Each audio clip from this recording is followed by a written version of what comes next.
हे बघा आई, तुम्ही जेव्हा माझ्यावर चिडता रागवता मी समजून घेईन तुम्हाला. मी सून आहे ना तुमची. त्यानंतर मी तुमच्याशी बोलेन, आपण दोघी मिळून भांडण मिटवण्याचा प्रयत्न करू. तुमच्या मुलाचं तसं नाही आई.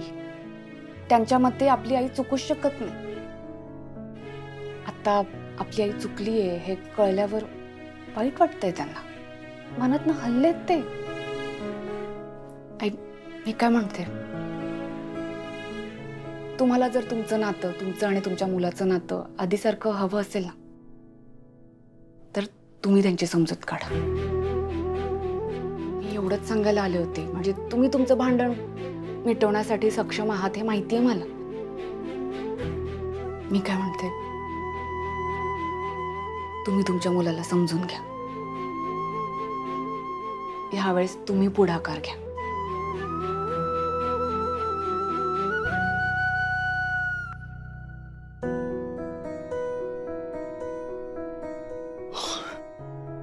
नंदू, काय रे, काय झालं? नंदू, काय झालंय? वर्षा, तुझी आई आज किती चुकीचं वागली. राघव दादांना न सांगता एवढी महागातली आणि आनंदी वहिनींना धोक्याची ठरू शकते अशी ट्रीटमेंट. तुझी आई एवढं चुकीचं वागून सुद्धा आनंदी वहिनी फक्त त्यांच्यासाठी घरी गेल्या परत. राघव दादा आणि तुझ्या आईमध्ये भांडण झालं असलं तरी आनंदी वहिनी घर सोडायला तयार नव्हत्या, हो की नाही? आणि आपण एका भांडणात घर सोडून निघून आलो. नंदू, अरे ती आनंदी आहे. मी हे बघ, आनंदीशी कुणीही कसंही वागलं ना तरी ती समोरच्याशी चांगलंच वागते. पण राघव दादा तो नव्हता घरी जायला तयार. फक्त आनंदीच्या हट्टापायी तो घरी गेलाय. ते काही असू दे, पण घरी गेले ना. म्हणजे काय म्हणायचंय तुला? तुला सांगितलं नाही मी, पण जेव्हा माझ्या आईला कळलं की तू प्रेग्नंट आहे तेव्हा आई म्हणाली की आता आपल्या घरी या, आपलं मूल आपल्या घरातच वाढायला हवं. त्याच गोष्टीचा मी विचार करतोय. वर्षा, आपण घरी परत जायला हवं का?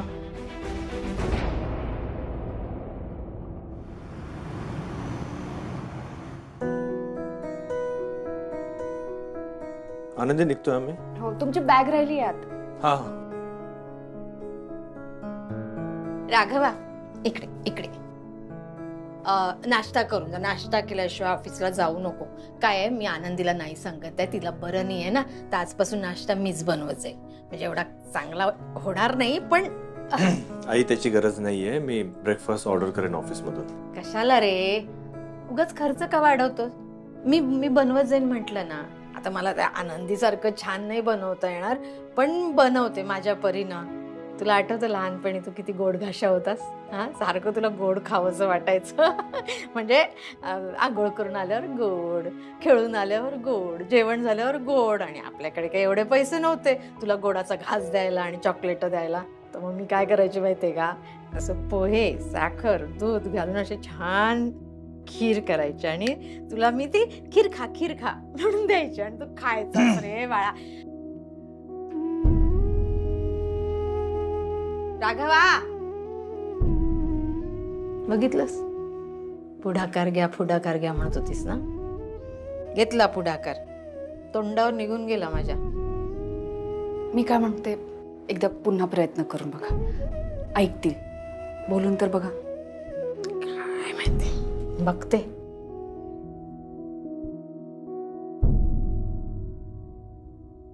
झाला तुझ्या आईचा इमोशनल ड्रामा सुरू. काही नाही, ते बोलण्याचा प्रयत्न करते. घे, तू तुझ्या आईचीच बाजू घे.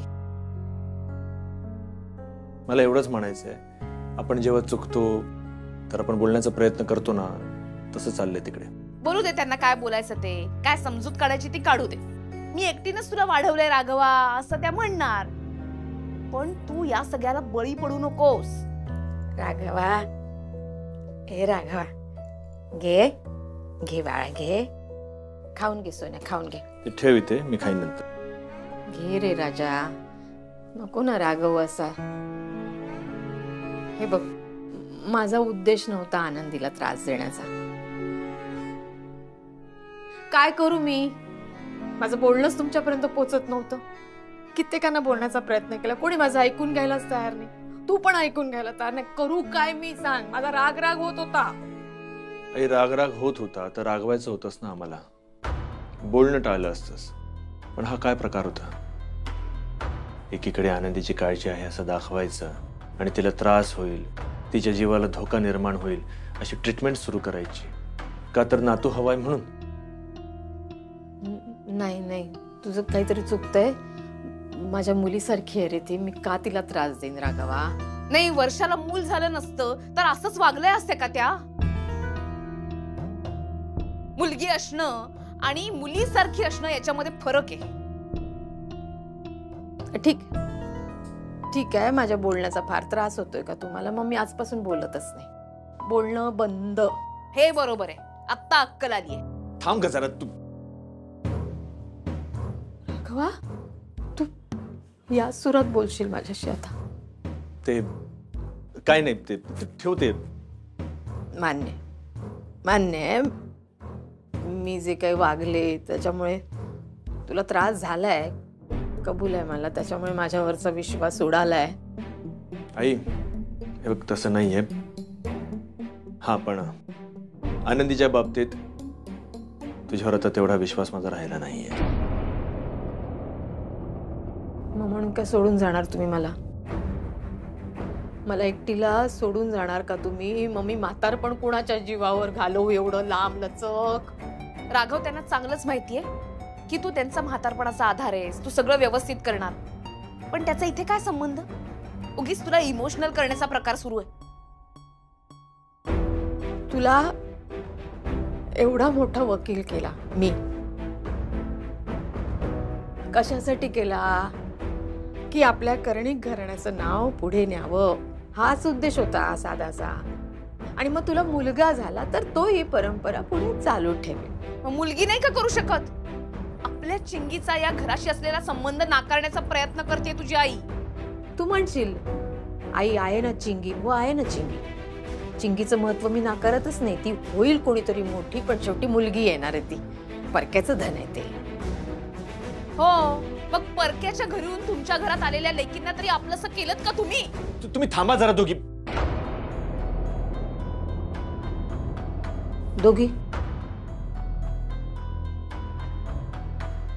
बरं, हे खाऊन घे, टेन्शन घेऊ नको. नको, ते ठेव इथे. मला तुमच्याशी बोलण्यात. तुमच्याशी आता एवढी परकी झाले मी. मला आवाजावं बोलायला लागला माझाच मुलगा.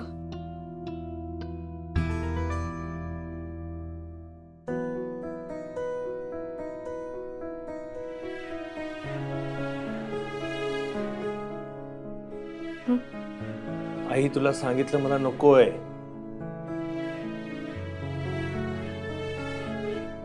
घ्या चहा घ्या, मग ऑफिसला जा. अहो, असं नका ना करू. एका घरात राहतो आपण.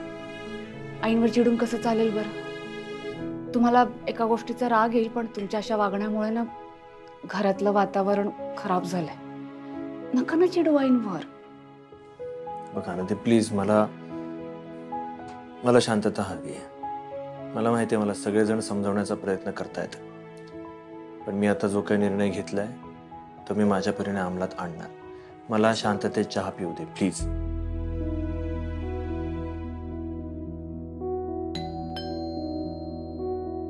बघते. नाही, थांब.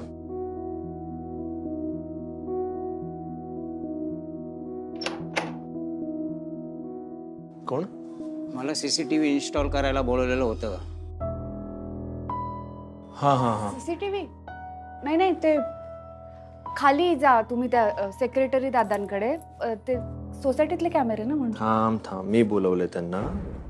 हा, इथे कोपऱ्यात बसवायचं. या तुम्ही तिथे.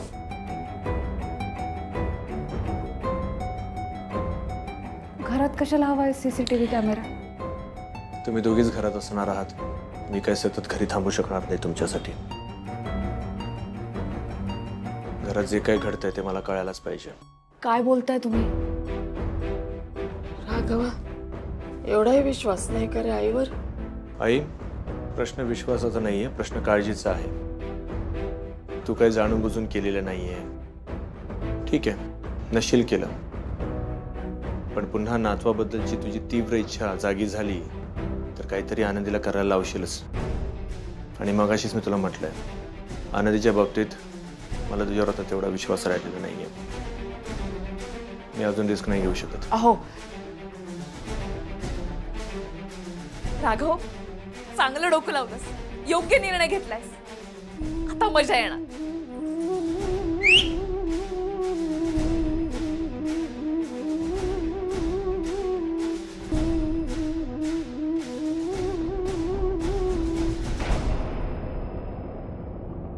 आनंदी, आनंदी काय झालं? काय बोलायचंय तुला इतकं? आपण खाली पण बोललो असतो ना. अजूनही तुला बरं वाटत नाहीये? तू काळजी घेतली पाहिजे. ते टेरेस वरती कशाला यायचंय तुला? तुम्हाला सांगितलं असतं ना, जादूनी वरती आणलं असतं तुला. काय झालंय तुला? खरंच माझी काळजी वाटते तुम्हाला? हो आनंदी, मी तुझ्यासाठी, आपल्या कुटुंबासाठीच ते इथे परत आली आहे. कुटुंबासाठी परत आलात तुम्ही? की कुटुंबातल्या माणसांनी तुमच्या मनासारखं वागावं यासाठी परत आलात तुम्ही? काय बोलतेस तू? मी डॉक्टरांकडे जाणार आहे. हे कोणी सांगितलं यांना? देवीच्या दर्शनाला जाणार आहे हे कोणी सांगितलं? आनंदी आईंच्या मनासारखं वागतीये हे कोणी सांगितलं? यांचे कान कोण भरतंय? अच्छा, तुला असं म्हणायचं आहे का की तुझ्या विरुद्ध मी राघवचे कान भरलेत? हो, मी सांगितलं राघवला, कारण हे सगळं तू मला सांगायला भाग पाडलीस. मी तुला सांगत होते, तू सुलक्षणाबाईंचं ऐकू नकोस, त्यांच्या नादी लागू नकोस. पण हे बघ, तुम्ही देवळात का गेला होतात, कशासाठी गेला होतात, हे काही मी राघवला सांगितलं नाही. तू तिथे पडलीस आणि ते सगळ्यांना कळलं.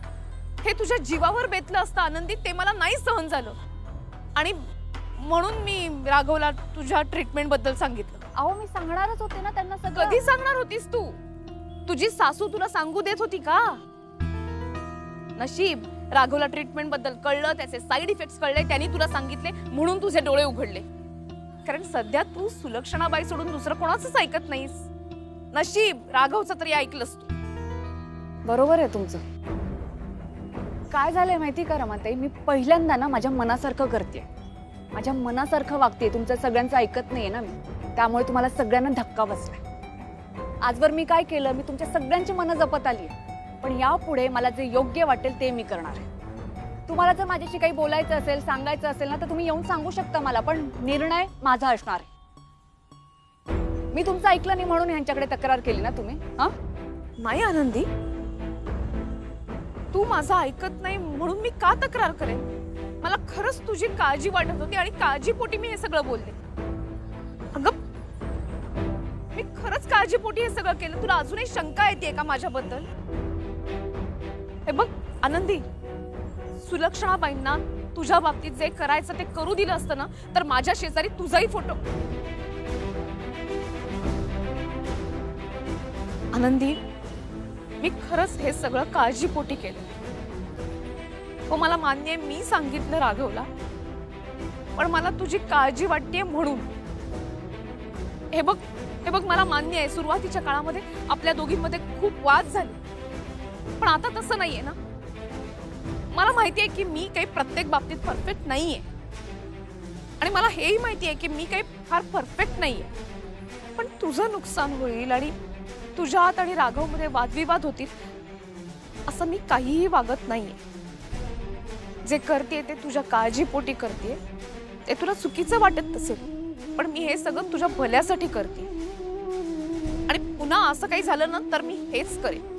मग तू याला काळजी म्हण किंवा माझी मनमानी म्हण, मला नाही फरक पडत. ठीक आहे, तुम्हाला जे योग्य वाटतंय ना रमाताई, ते तुम्ही करा यापुढे. पण एक लक्षात ठेवा, आज घरातलं जे वातावरण झालंय ना, प्रत्येकाची तोंड वेगवेगळ्या दिशेला आहे. ह्याला जबाबदार फक्त तुम्ही आहात. आणि रमाताई, जर आपलं कुटुंब तुटलं ना, तर ह्याचं पाप पण तुमच्या डोक्यावर असेल.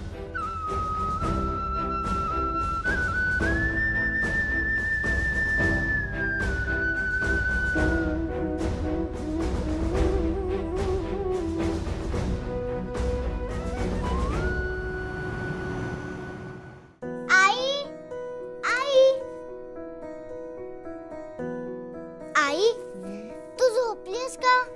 आज देव दिवाळी आहे ना, आणि सगळ्यांनी कंदील लावलेत, लाइटिंग केलंय आणि दिवे पण लावलेत. पण आपण काहीच नाही केलंय ना. चल नाही आपण करूया, चल ना. चिंगी, तू मोठी झालीस ना, आता शाण्यासारखं वागायचं. आईला त्रास होतोय ना, हात दुखतोय, पाय दुखतोय, आणि मी रांगोळी कशी काढायची शिकवली आहे की नाही तुला? बाहेर रंग आहेत, जा रांगोळी काढ, आणि मदत लागली तर मला सांग, मी येते. जा.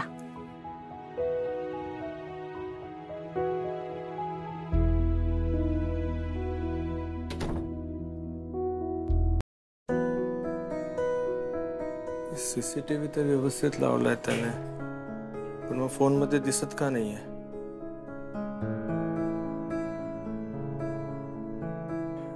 लॅपटॉप मध्ये पण नाही दिसत आहे.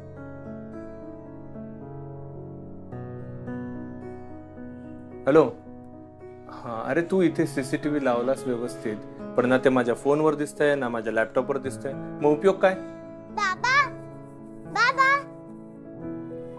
बाबा, माझे फ्रेंड्स म्हणतायत की त्यांच्याकडे उरलेले सगळे फटाके ते संपवणार आहेत. चिंगी, तुला काय सांगितलं होतं मी? माहितीये फटाके नाही उडवायचे, पण बाबा आपण फुलभाज्या आणल्यात ना, त्या दे ना मला. मला माझ्या फ्रेंड्स बरोबर उडवायचे आहेत. आणि ते म्हणाले की थोड्या वेळामध्ये त्यांचे आई बाबा पण येणार आहे टेरेसवर. तू येशील माझ्या बरोबर टेरेसवर फटाके फोडायला? चिंगी, थांब जरा, थांबशील जरा. आता मला सांग, तू सीसीटीव्ही लावलंस त्याच्यातून खरंच दिसत तरी असेल का? हा बाबा, आपण इकडे कंदील नाही लावला, इकडे कंदील नाही लावला, आणि लाइटिंग पण नाही केली. आणि आई म्हणते की लाइटिंगचं बटन ऑन करायला सांग बाबांना. बाबा चल ना आपण फुलभाज्या फोडायला जाऊया. हॅलो, हा तू थांब जरा, 1 मिनिट थांब. हे बघ, मी जरा महत्वाच्या कामात आहे. हा, तू जा तुझ्या मित्रमैत्रिणींसोबत खेळ. जा जा जा जा. अरे तू सांगितलेलं ऍप सुद्धा डाउनलोड केलेलं आहे, पण नाही ना दिसत आहे काही. वर्षा मला सांग, वर्षा असं नको करूस. माझी काय चूक आहे? ते काम राहू दे. माझी काय चूक आहे सांग, मला सांग. आई, हे बघ, दादा ना तुझ्यामुळे दुखावला गेलाय. त्याला समजवायचं सोडून तू काय म्हणतेस? त्यांनी पाटकरांकडे राहायला जायला हवं होतं. तुझ्याशी ना बोलण्यात काही अर्थच नाही आहे. तुला काय वाटलं मी समजवलं नसेल? जीवाच्या आकांताने त्याला समजवलं ग बाई. काय काय बोलले मी त्याला, पण नाही त्याच्यावर फरक पडला. अगं एवढं झेपत नसताना वरून पोह्याचा डबा काढला, पोहे काढले, दूध टाकलं, त्याचा खीर बनवली, ती समोर धरली, तरी नाही. सीसीटीव्ही कॅमेरा बसवतोय आपल्या आईवर नजर ठेवायला. याला काय अर्थ आहे मला सांग? आई, तू काही करणारच नाहीयेस ना, मग तू घाबरते कशाला? कर नाही त्याला डर कशाला? नाहीच आहे मला डर. हा, मग लावू दे त्यांनी सीसीटीव्ही कॅमेरा, काही फरक पडत नाही. नाही पडत. नशीब समज पोलिसात गेला नाही तो. म्हणजे पोलिसात म्हणजे? ए ए ए ए काय काय बोललीस तू? तू आईला पोलिसात न्यायला बघतेस? तू आणि तुझा भाऊ सारखेच आहात. अरे कसा विचार करता तुम्ही? अरे मी एवढं उभा आयुष्य तुम्हाला मी सांभाळलं, तुमचा बाप नसताना मी सगळे कष्ट केले, आणि म्हणते अगं काय आहे? मला ना एक दिवस असं वाटतं ना, तुम्ही लोक ना मला घराबाहेर काढल्याशिवाय राहणार नाही. हे बघ आई, तुला सांगते मी, दादा ना एक वेळ स्वतः घराबाहेर जाईल, त्याला पटलं नाही तर, पण तो कधीच तुला घराबाहेर काढणार नाही. माहितीये मला. चिंगी, काय ग, ये इकडे. काय झालं? आतू, तू माझ्या बरोबर टेरेसवर येतेस का? फटाके फोडायचे. चिंगू, आत्ता ना मला जरा काम आहे. तू एक काम कर, तू जा वरती, मी येते ना, मला वेळ मिळाला तर. हा आतू चल ना, कोणीच नाहीये माझ्यासोबत. जा बापासोबत खेळ तुझ्या. जा. तो बिझी आहे. बिझी असणारच तो, कॅमेऱ्यात बघत असेल आपली आई आपल्या बायकोशी कसं वागते ते. ठीक आहे, नका येऊ कोणीच. चिंगी अगं.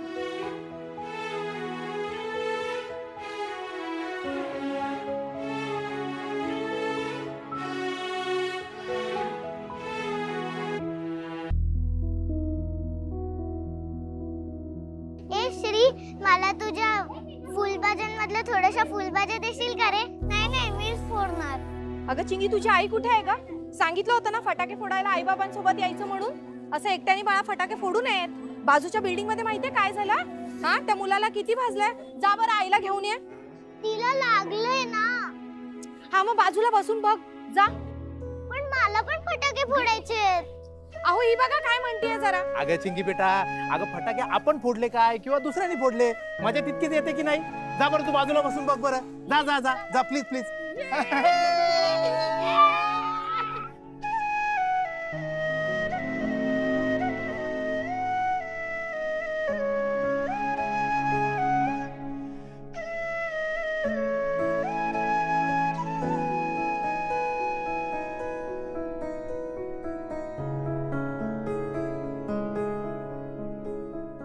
चिंगी बरोबर फटाके उडवायला कोणच नाही आलं. नाही, माझ्या चिंगीची दिवाळी स्पेशल असणार आहे, तिचे फटाके स्पेशल असणार आहेत.